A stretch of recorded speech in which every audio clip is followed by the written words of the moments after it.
Hi everybody. So today I want to talk about lenses.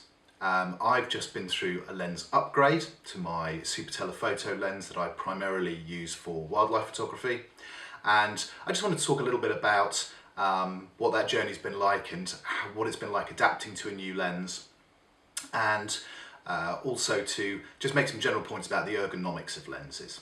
So let me show you the first lens. This is the Sigma 150 to 500 f5 to f6.3, and this has been my super telephoto zoom lens that I have used for the last 8 years, and it's been a great workhorse for me. I've taken lots and lots of pictures with this lens, but it was time to upgrade. So this lens came out in 2008. I think I bought this copy in 2010, so I've used it for about 8 years. And you know, it's not a super expensive lens for the size of it. I'm pretty sure that I paid less than £1,000 for it. So you know, it's not the expectation is not that the quality should be the same as a lens that you'd pay £4,000 or £5,000 for, but you know, I think it's had its day, and there are some issues with it that have bugged me more and more over the last few years that I wanted to address. So that's the Sigma. What I've upgraded to is this. This is the Nikon 200 to 500 f5.6, and this lens isn't brand new by any means. So this lens came out 2008, this lens came out 2015, but you know, I've had other things to upgrade in the meantime, so I've only just got around to upgrading the super telephoto now. And when I got this lens, I really felt the difference between the two, although as you can see they're not that different in size, and I kind of thought that the switch over from using one to the other would be fairly seamless, but it turns out there's so many little things that make such a big difference to your lens usage and what you've become familiar with. So let's just compare them. As I say, you know, they're both in that what I would call kind of budget range super telephotos. You know, as I say, I'm sure I paid less than £1,000 for the Sigma. The Nikon is currently, you can pick it up in the UK for around about somewhere between £1,200 and £1,300, depending on where you shop. But I think that's one of the lessons of this, and one of the main points that I want to make today is that so often we shop online for the best deal, but if we do that, do we actually get a chance to hold the lens and feel the ergonomics of it, and feel what a difference it's going to make and how big a change it's going to be for us? So let me point out first of all a few external things about these two lenses. So as you can see, they're not hugely different in size, albeit the circumference of the Nikon, because it's got that fixed f5.6 aperture, it's a bit wider and a bit chunkier than the f5.6 to f6.3 Sigma. In terms of weight, they are a little different, but actually if I pick them both up, it doesn't really, on that test, the difference doesn't feel huge. It's actually about a 25% difference in weight. The Sigma weighs around about 1,800 grams, the Nikon weighs about 2,300 grams. But it doesn't, when you just hold both lenses like that, you don't really feel it. You do in another way, which I'll come on to in a minute. So that aside, you know, there's no huge difference. But as soon as I put this onto my Nikon D800 body and carried the lens with the camera body attached, all of a sudden it felt really, really different. And there's a couple of reasons for that. First of all, I will say one thing. I'll say one thing. You know, clearly, the Nikon is a newer lens. It's a more expensive lens. You would expect me to be sort of, you know, unreserved in praising this lens, saying it's better than this lens, which in the main is true. But there are a couple of small little things that actually I miss about the Sigma, or I will miss about the Sigma when I no longer have it. And that's these. First of all, small thing. You'll see the Sigma has a strap, which I don't use an awful lot of the time, because most of the time when I'm shooting wildlife and focused on shooting wildlife, this lens is on the camera body, and I'm carrying the two together. But the Nikon doesn't come with a strap, which I was a little surprised about, you know, for a lens that's a bit more expensive. So Nikon obviously, you know, trying to save money, so they haven't bothered including a strap for it. So I'll give the Sigma credit for that one. And the second thing, which is actually really important, is the tripod collar, and particularly the foot of the tripod collar.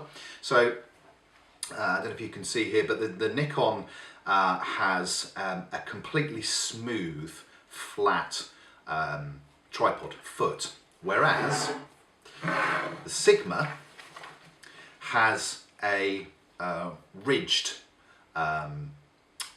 tripod foot, which makes it a lot more comfortable to hold in your hand, and it feels like you've got a much better grip on this. So if you can imagine, you're walking around, you know, with this, as I normally sort of hold it like this in my hand. With the Sigma, it really doesn't feel like there's any possibility that I might lose my grip on this if my hands are wet, if I'm out in the field. Then there feels like there's no way I'm going to drop this. Whereas as soon as I picked up the Nikon, I did straight away feel, although it felt fine, I didn't feel like I was going to drop it. I also missed, you know, it's smooth and slick, and I thought to myself, God, I could imagine my fingers, you know, possibly out in the field, just sliding off that and dropping it. So that's something I'm going to be paying attention to as I use this lens in the field, to be even more careful than I am with the Sigma in terms of holding it and walking around with it. So there are also some other key differences between these two lenses in their operation. One of which, the biggest one of which, is the zoom ring.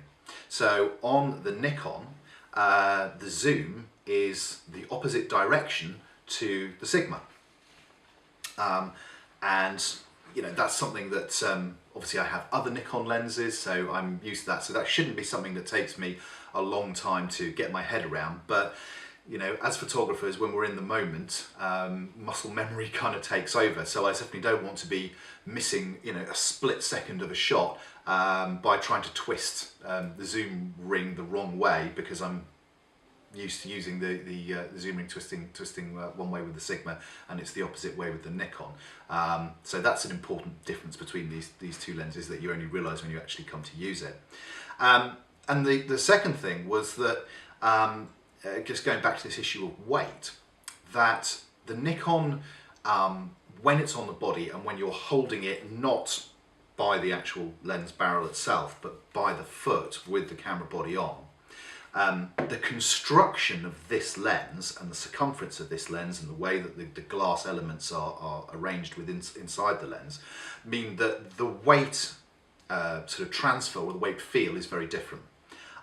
There is more weight in this lens at the top of the lens rather than down near the mount at the other end.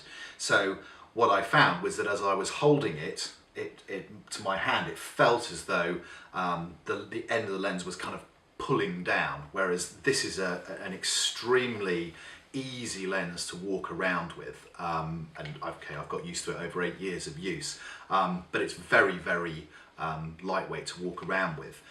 So although when you see lots of reviews of the Nikon 200 to 500, you will hear photographers say, oh, it's great, it's so easy to walk around with. This is all relative.